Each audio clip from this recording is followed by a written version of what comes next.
Hi guys, today I'm gonna show you the video that I just finished installing a Compustar remote start onto a VE Commodore with a factory remote. I'll show you. With the door, you locked it. You want a remote start, you press lock 3 times.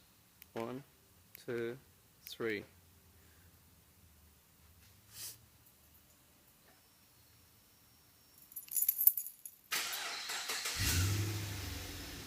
There we go, car started.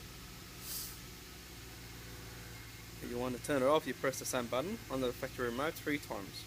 1, 2, 3. The car will shut down. There we go. I'll show you again.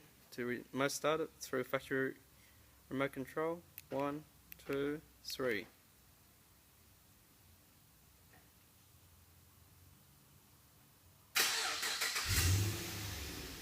There we go. Car started. If you have any more info, please give us a call on 0296010110. Thank you for watching.